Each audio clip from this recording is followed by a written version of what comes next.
Bonjour à tous. Dans la vidéo numéro 17, j'ai parlé du processus de Bologne, qui est un processus de rapprochement des systèmes d'études supérieures européens amorcé en 1998 et qui a conduit à la création en 2010 de l'espace européen de l'enseignement supérieur constitué de 48 États. Parmi ces 48 États, on doit remarquer qu'en 2010, la Turquie et surtout la Russie en faisaient partie, bien qu'elle ne soit pas en Europe. Bien entendu, si j'évoque ce sujet, c'est qu'il est bien sûr relié à la langue anglaise qui sous-tend la plupart des aspects de ce programme. À l'origine, les objectifs annoncés consistaient à harmoniser les programmes universitaires offerts dans l'Union européenne et dans les autres pays adhérant au processus de Bologne, de façon à favoriser la mobilité des étudiants et la reconnaissance des diplômes dans tout l'espace couvert par les pays adhérents. Cela donc concernait les équivalences dans l'optique de stages éventuels dans des pays autres que ceux délivrant la formation initiale, ainsi que la possibilité de travailler n'importe où dans l'espace des pays adhérents une fois les diplômes obtenus. Dans les faits, toutefois, il s'agissait surtout d'aligner les formations sur leurs équivalents états-uniens, avec la suite Bachelor, Master et Doctorat, ou plutôt PhD, devrais-je dire. En 2010, le European Higher Education Area, ou EHEA, fut défini et un système de points ou crédits appelé ECTS, qui veut dire European Credits Transfer and Accumulation System, fut mis en place. Bien entendu, la rédaction de tous les rapports et documents initiaux fut faite en anglais. Mais le problème des barrières linguistiques à la mobilité des étudiants en formation, comme pour ceux l'ayant déjà terminé, fut soigneusement escamoté dans tous les rapports et déclarations officielles. Dans la pratique, toutefois, les universités participant à ces échanges durent bien sûr offrir davantage de cours en anglais, voire des formations complètes dans cette langue. En ce qui concerne la Russie, l'un des buts recherchés en adhérant au processus de Bologne fut d'attirer davantage d'étudiants étrangers dont la proportion dans les universités russes chuta brutalement après l'effondrement de l'Union soviétique. Cependant, la Russie, qui avait rejoint le dispositif de Bologne en 2003, s'en retira en 2022, car les Russes se sont aperçus que, au-delà des objectifs affichés, l'application du processus de Bologne faisait entrer en Russie l'influence de l'idéologie états-unienne du moment, toutes portes ouvertes. En effet, étant donné que la prétendue harmonisation des programmes d'enseignement supérieur utilise comme modèle le système états-unien, beaucoup d'universités sont simplement allées à la source pour redéfinir leurs programmes d'études en adoptant les livres américains et des programmes américains, leur servant ainsi de référence, quelle que soit la discipline envisagée. Il est désormais de notoriété publique que l'Union européenne est, depuis le début de son existence, la face civile de l'OTAN, qui est une organisation largement dominée par les États-Unis, qui y imposent leurs décisions. Ceux qui auraient encore besoin de s'en convaincre pourront visionner la conférence fleuve de François Asselineau sur ce sujet, voir l'adresse qui s'affiche en bas de l'écran. Presque 20 ans après avoir signé leur adhésion au processus de Bologne, les Russes ont fini par s'apercevoir qu'il s'agissait là d'une énième tentative pour mettre sous tutelle américaine les systèmes d'enseignement supérieur et de recherche des pays adhérents au processus de Bologne. En même temps, cerise sur le gâteau, le modèle d'enseignement supérieur ainsi mis en place étant américain, le processus de Bologne est probablement le mécanisme le plus insidieux imaginé pour véritablement siphonner les talents des pays membres dans tous les domaines scientifico-techniques en faveur des laboratoires de recherche américains et de leurs industries. Aujourd'hui, avec la désinformation généralisée érigée en mode de gouvernance à l'échelle mondiale, il est difficile de se rendre compte que la crise ukrainienne a été un formidable révélateur du modus operandi des États-Unis quand la loi sur les langues officielles d'Ukraine fut abolie et qui comprenait autrefois le russe, bien sûr, comme on a pu le voir dans la dernière vidéo. Contrairement à ce que croient les gens mal informés, les États-Unis sont intervenus en Ukraine bien avant le coup d'État du Maïdan. Dès la dissolution de l'Union soviétique, les ONG, organisations non gouvernementales et fondations américaines ont investi le terrain ukrainien pour préparer la situation que l'on connaît aujourd'hui. En Europe de l'Ouest, une fois la menace potentielle du pacte de Varsovie disparue, c'est-à-dire dès 1991, un formidable travail de sape des langues et des cultures nationales fut entrepris avec la complicité des médias locaux, le plus souvent achetés, avec la complicité inconsciente des universitaires et leurs cohortes d'idiots utiles, s'imaginant que l'anglais leur ouvrirait la voie de la célébrité dans leur domaine de recherche. Et, enfin, avec la complicité des hauts fonctionnaires bichonnés par la CIA ou stipendiés par le département d'État américain. Monsieur Saint-Claude, pour acheter un homme qui détient un pouvoir, il faut 3 conditions. 1. S'assurer s'il est achetable et y mettre le prix. 2.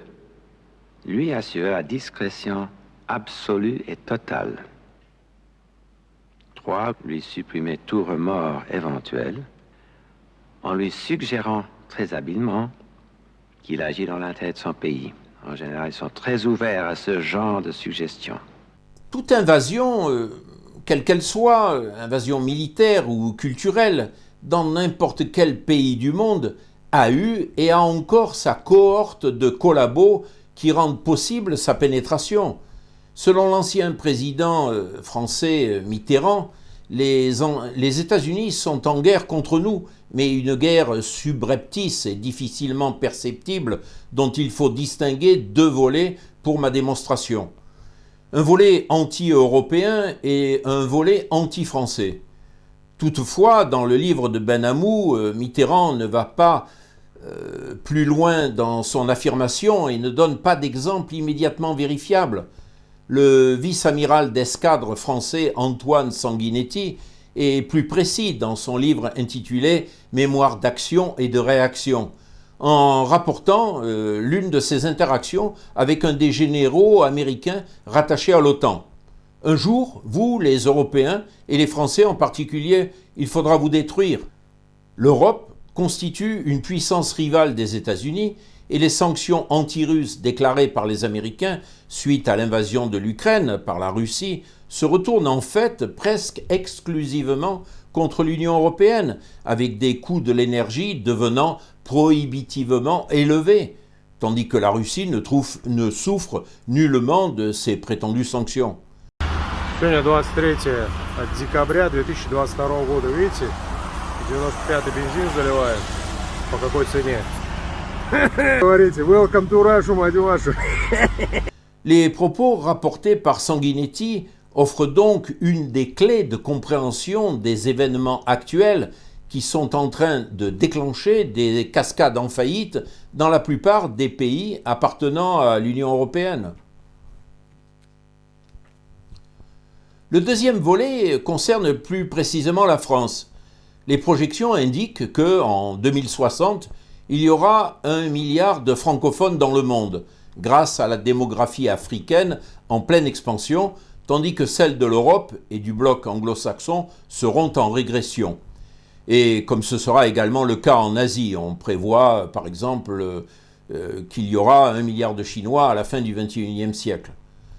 La fragmentation de ce bloc francophone devient donc un impératif pour les anglo-saxons, bien que le poids économique de l'Afrique soit actuellement faible relativement à l'économie mondiale.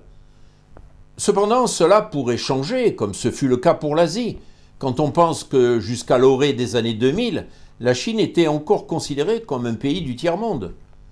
Aujourd'hui, elle dépasse les États-Unis en parité de pouvoir d'achat. La roue tourne.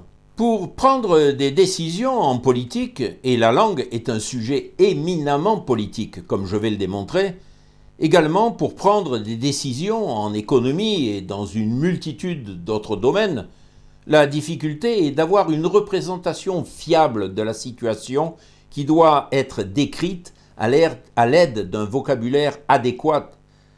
Plus généralement, une réponse à un problème donné, quel qu'il soit, ne peut être fournie que si ce dernier est bien posé, c'est-à-dire défini dans un langage mobilisateur qui fasse prendre conscience de son importance et des enjeux associés à sa résolution. Comme je l'ai déjà affirmé dans une vidéo précédente, l'entreprise de destruction de la langue française et l'objectif de réduire son aire de diffusion correspondent à des objectifs géopolitiques précis, et des événements récents en Afrique le confirment de manière éclatante.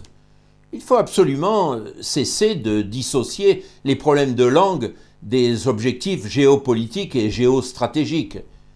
Une conquête, quelle qu'en soit la nature et les moyens utilisés, a pour but la mise en place de structures hégémoniques. Par définition, l'hégémonie établit que les injustices soient intériorisées et donc considérées comme naturelles et légitimes aussi bien par les membres du groupe dominant que par ceux du groupe dominé. La mise en place des empires de l'esprit, cher à Churchill, c'est-à-dire la conquête des esprits, se traduit donc par la mise en place d'idéologies, de structures et de pratiques qui sont utilisées pour légitimer, mettre en œuvre et reproduire une division inégale du pouvoir et des ressources. Contrairement à une époque révolue, la dissuasion nucléaire ne suffit plus pour qu'un pays puisse imposer ses vues à d'autres sur les échiquiers géopolitiques, économiques, culturels et sociaux. Seule une maîtrise aussi complète que possible de la pensée des foules à l'échelle de la planète, en commençant par celles que représentent les nations qui comptent le plus d'un point de vue économique et politique, peut assurer une légitimité durable sur la direction des affaires mondiales. Des études faites par des groupes de recherche en sciences commerciales ont identifié ce qu'ils nomment l'infoguerre ou la guerre cognitive, définie par Christian Arbulot, le directeur de l'École de guerre économique de Paris, comme étant la manipulation ou l'altération des symboles et de la connaissance visant des populations entières et plus particulièrement ces circuits éducatifs. Cette définition n'est pas totalement satisfaisante car la vision qu'elle évoque ne permet pas de cadrer correctement les actions qui doivent s'y opposer. Le rôle pourtant capital de l'altération et de la corruption de la langue est totalement ignoré. Arbulot laisse ainsi de côté le volet linguistique. Le problème est souvent que ce volet linguistique est perçu seulement au niveau local, très peu au niveau macroscopique et jamais au niveau global. Il y a encore des imbéciles qui s'imaginent que les défenseurs du français se préoccupent exclusivement de l'imparfait du subjonctif ou des verbes pronominaux. Ceux qui combattent la substitution du français par l'anglais suscitent la dérision des médias et sont censés être des petits esprits chauvins et recroquevillés sur eux-mêmes, ou bien encore être des nostalgiques du passé. Cette myopie est généralisée et même la plupart des défenseurs du français ont du mal à reconnaître et admettre que la langue relève de la politique et de la géopolitique en ce qui concerne les langues à diffusion internationale. Le suédois n'a naturellement pas cette perception dans la mesure où son aire linguistique est restreinte et à peu près figée. À l'exception du nord de la Finlande, la langue suédoise n'est pas et ne peut pas être un quelconque vecteur d'influence. La même chose s'applique aux Hongrois, même si des minorités hongroises existent dans des pays limitrophes. Pour comprendre que la situation du français n'a strictement rien à voir avec celle des langues précitées, il nous faut examiner non seulement ce vaste ensemble qu'est la francophonie, mais aussi faire une rétrospective historique du pays qui en est à l'origine. Il existe plusieurs définitions de la francophonie. Mais en premier, je vais prendre celle du Centre d'études et de réflexion sur le monde francophone, ou CERMF. D'après Ilyes Zouari, le directeur de ce centre, le monde francophone recouvre l'ensemble des pays et territoires où l'on peut vivre en français, c'est-à-dire où le français est la langue de l'administration, des affaires et des médias en tout genre, seul ou avec une autre langue locale partenaire, pour reprendre un terme utilisé par l'OIF ou Organisation internationale de la francophonie.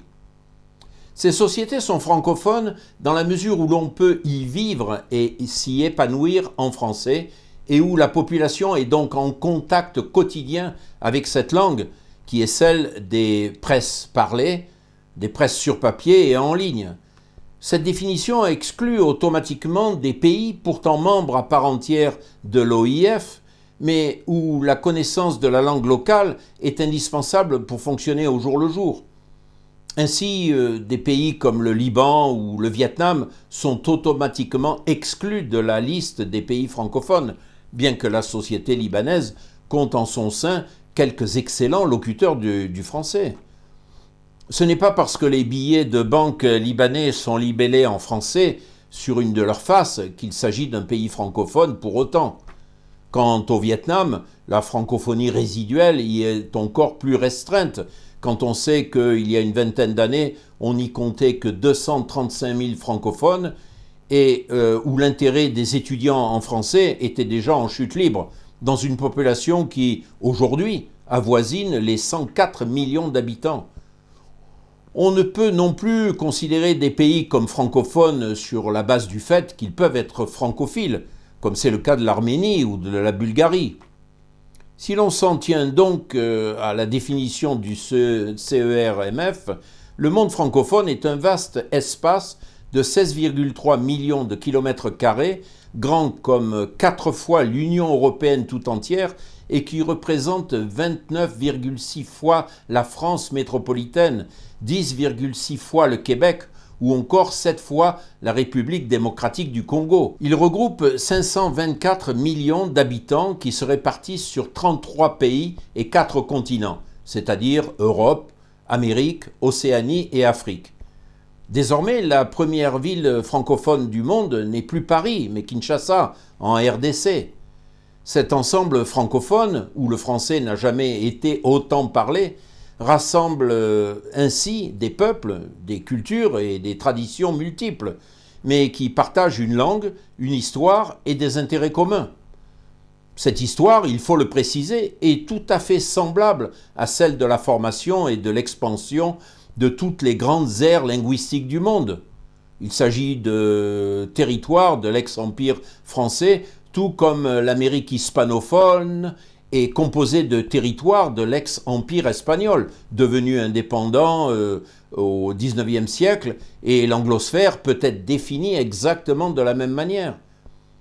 En ce qui concerne les cas particuliers de la Russie et de la Chine, il s'agit de zones contiguës qui furent autrefois colonisées, mais dont les peuples se considèrent désormais russes et chinois respectivement. Quant à l'OIF, elle recense environ 330 millions de francophones, puisqu'elle fait un distinguo entre les francophones de niveau courant et ceux qui possèdent peu le français ou qui l'utilisent imparfaitement. Pourtant, dans les pays qui correspondent à la définition du CERMF, la population doit avoir recours au français pour traiter avec l'administration, ou pour envoyer ses enfants à l'école, ou pour payer une facture, demander un extrait de naissance, ou pour simplement regarder la télévision pour s'informer ou se distraire. Il faut noter aussi que dans certains pays africains, comme c'est le cas au Gabon ou au Congo, ex-Congo-Brazzaville j'entends, les jeunes utilisent le français majoritairement jusqu'à oublier les langues locales.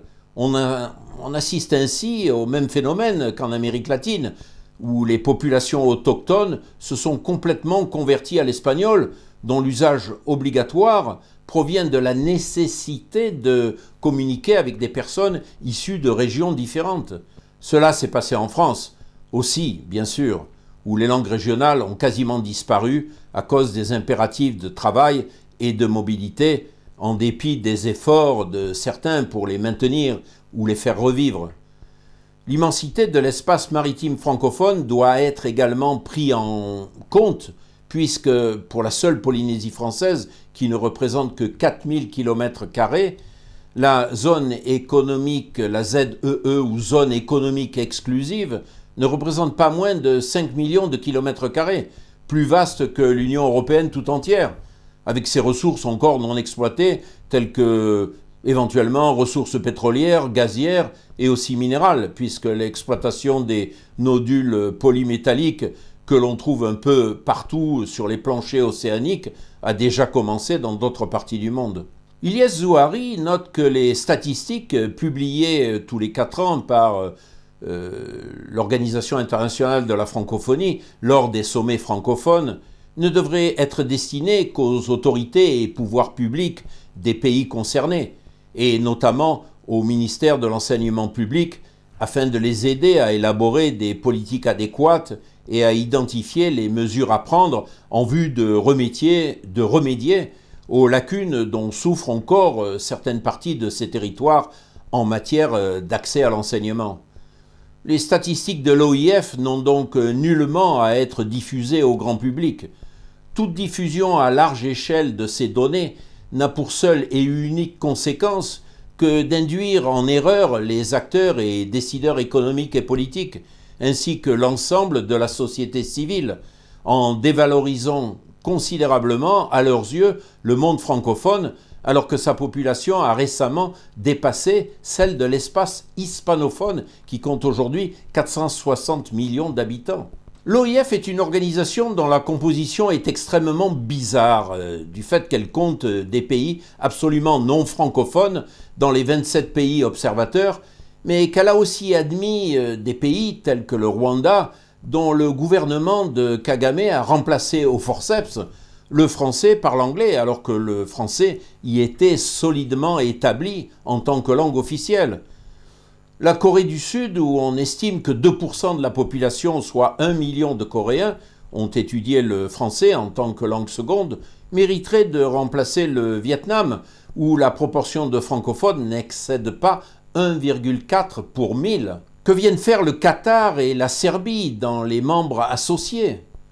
L'Égyptien Boutros Boutros-Ghali, qui fut le secrétaire général de l'OIF de 1997 à 2002, après son non-renouvellement à la tête de l'ONU, voulut transformer l'OIF en un ONU bis, pourvu d'un budget maigrichon qui est de 88 millions d'euros aujourd'hui, une goutte d'eau par rapport à l'aide financière et militaire apportée à l'Ukraine par la seule France, où elle n'a pourtant strictement aucun intérêt stratégique.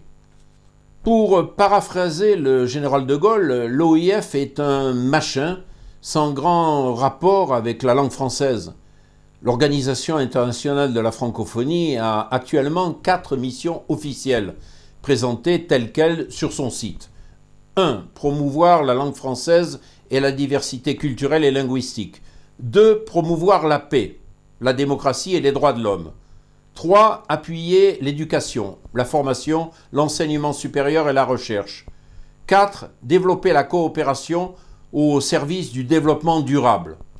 Cette francophonie institutionnelle, avec un F majuscule, aurait donc pour but d'unifier la francophonie, c'est-à-dire l'ensemble des locutrices et des locuteurs du français, désignés par le même terme, avec un F minuscule, autour d'un projet politique commun. Alors que, de l'extérieur, on pense souvent que la mission de l'OIF est linguistique, l'organisation a surtout un rôle politique. La liste des objectifs très variés de l'institution, consignée dans sa charte, suscite l'étonnement. Si l'OIF n'est pas là pour développer une politique linguistique, on peut se demander effectivement à quoi sert ce machin. Le rôle de l'OIF est complexe et nébuleux. Ses missions officielles sont linguistiques, promouvoir la francophonie, mais aussi politiques. Officiellement soutenir la paix, la démocratie, les droits de l'homme, l'éducation, le développement durable, etc., etc.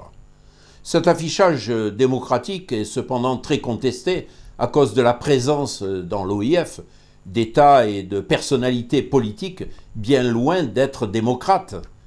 De plus en plus de pays non francophones ou bien peu francophones, comme le Qatar, le Monténégro ou la Thaïlande, intègrent l'OIF, qui compte désormais 88 États. Par contre, certains pays largement francophones, comme l'Algérie, refusent d'y adhérer. De plus, il convient aussi de ne pas oublier un point d'une importance non négligeable. La grande majorité des cartes géographiques en circulation dans nos commerces, nos administrations et établissements scolaires, et couramment utilisées par nos médias, dressent une représentation largement déformée du monde, en divisant au moins par deux la taille des pays du Sud, qui représentent la plus grande partie du monde francophone.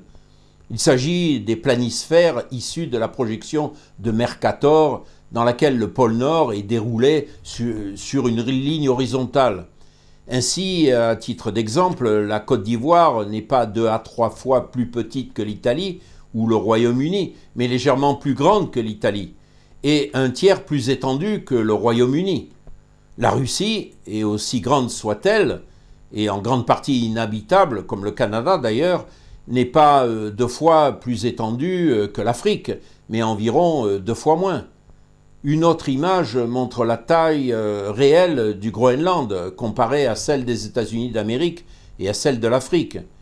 Il faut bien avoir conscience que les perceptions sont fortement influencées par la représentation du monde apportée par la projection de Mercator, et aussi, pour chaque pays, par les points de vue que leur situation géographique particulière leur confère. À ce titre, on pourra consulter l'Atlas stratégique de Chaland et Rageot, publié en 1983, et qui relativise les visions des peuples du reste du monde en fonction de leur localisation géographique. Avec 12,1 millions d'habitants, nous avons vu que Kinshasa est désormais la première ville francophone du monde, avec Paris en deuxième position et Abidjan en troisième, Montréal en quatrième et Dakar en cinquième. Bien que les médias des pays francophones du Nord n'en parlent quasiment jamais, l'Afrique francophone s'affirme aujourd'hui comme l'un des principaux relais de la croissance mondiale, et en particulier sa partie subsaharienne qui constitue la zone la plus dynamique du continent. Après avoir enregistré une croissance annuelle de 5,1% en moyenne sur la période 2012-2015, cet ensemble de 22 pays a enregistré une croissance globale de 3,7% en 2016, tandis que le reste de l'Afrique subsaharienne n'observait qu'une hausse de 0,8% de son PIB. En 2016, la croissance s'était établie à 5,6% au Cameroun, 5,6% au Cameroun et à 3,2% au Gabon, tandis qu'elle était quasiment nulle en Afrique du Sud et en Angola, c'est-à-dire 0,4%, et négative au Nigeria, moins 1,7%. Le désintérêt assez marqué de la France et autres pays francophones du Nord pour l'Afrique subsaharienne francophone a pour conséquence qu'ils sont maintenant commercialement devancés par la Chine et même par le Maroc dans certains domaines. C'est encore plus criant en République démocratique du Congo, premier pays francophone du monde, où les pays francophones du Nord brillent par leur absence. La France seule ne pèse pas plus que 3% du commerce extérieur de ce pays, alors qu'il a réalisé une croissance annuelle de 8,1% en moyenne sur la période 2012-2015. Qui va à la chasse perd sa place. La Chine fournit désormais 20,6% des importations et absorbe 43,5% des exportations de la RDC. Le désintérêt des pays francophones du Nord est d'autant plus stupide que la RDC pourrait compter 124 millions d'habitants en 2030, soit près de 2 fois plus que la France métropolitaine, qui en est à 66 millions ou 68 millions. Cette même année, et toujours selon l'ONU, la nouvelle capitale démographique du monde francophone, Kinshasa, devrait franchir la barre des 20 millions d'habitants et devenir ainsi l'une des plus grandes mégalopoles du monde. Certes encore moins peuplée que Tokyo, toujours première, mais près de 2 fois plus peuplée que Paris, dont l'agglomération fait actuellement Paris intramuros plus l'agglomération fait à peu près 11,8 millions d'habitants. Par ailleurs, la République démocratique du Congo ne bénéficie chaque année que de moins de 2% de l'enveloppe globale consacrée par la France à l'aide publique au développement. Cela permet de souligner que la somme totale consacrée par la seule France, prise ici à titre d'exemple, et allouée aux 25 pays de l'Afrique francophone au titre de l'APD, c'est-à-dire 2,8 millions d'euros en 2015, Maghreb inclus, est 3 fois inférieure à sa contribution nette au budget européen, qui est de 8 à 9 milliards chaque année. La France verse ainsi 3 fois plus d'argent chaque année à un ensemble de pays non francophones, beaucoup plus riches et 2 fois moins peuplés que l'Afrique francophone, qui achètent de préférence les productions de l'industrie allemande, et qui se sont rangés derrière Washington pour évincer la France de ses positions internationales, notamment au Moyen-Orient. C'est ainsi que la France fut évincée de la sphère de coopération franco-irakienne et de la sphère de coprospérité franco-iranienne par les lois extraterritoriales états-uniennes qui ont fait fuir les sociétés françaises de ces deux pays où elles faisaient d'excellentes affaires. Bien entendu, Russie et Chine ont pris sa place, mais il ne s'agit nullement d'actions isolées, et on assiste actuellement à de nombreuses tentatives pour fragmenter et morceler l'ensemble de la francophonie en faisant apparaître dans tout l'ensemble francophone le français comme inutile, anachronique et aussi comme une langue coloniale. Nous avons vu ce qui s'est passé au Rwanda, où le président Kagame, initialement soutenu par les États-Unis et l'Angleterre, a forcé le pays à se convertir à l'anglais sous prétexte que la France aurait soutenu le génocide des Tutsis par les Hutus, ce qui est bien évidemment un mensonge d'État. Beaucoup plus au nord, le British Council a été très actif et est toujours très actif au Maroc pour discréditer l'usage de la langue française et tente de faire basculer les Marocains de l'enseignement du français et en français à l'enseignement de l'anglais et en anglais, en soulignant bien sûr que la France elle-même abandonne sa propre langue au profit de l'anglais, même au sein d'instances internationales où le français est pourtant langue officielle. Suite à diverses pressions, probablement assorties de dessous de table, 2 pays francophones d'Afrique subsaharienne ont adhéré au Commonwealth en 2022, à savoir le Togo et le Gabon. Bien qu'il soit fort probable que dans ces 2 derniers cas, l'adhésion au Commonwealth ne change pas grand-chose pour ces 2 pays, la publicité faite autour de ces adhésions écorne sensiblement le prestige de la francophonie et l'utilité de la langue française comme outil de communication internationale. En Algérie, les islamistes veulent arabiser totalement le pays et chasser la langue française considérée comme coloniale. Le système éducatif, qui utilisait en partie la langue française pour la formation des jeunes, doit être remplacé par l'anglais. Bien que la tentative d'arabisation des années 70 et 80 fut un échec complet, l'État algérien affiche la volonté d'imposer une nouvelle révolution linguistique qui a peu de chances d'aboutir. Mais le résultat, là encore, est de discréditer la langue française et surtout son utilité. Bien entendu, je me pencherai dans la prochaine vidéo sur ces divers phénomènes dont il n'est pas difficile d'identifier les origines. Si cette vidéo vous a intéressé, n'hésitez pas à la partager avec vos amis et collègues de travail. Devenez membre d'Impératif Français. Pensez à faire une donation à cet organisme dont le but est d'affirmer la francophonie québécoise et internationale et de combattre l'impérialisme linguistique anglo-saxon avec toutes ses conséquences funestes sur l'épanouissement et la créativité des peuples francophones. Bonne fin de journée à tous.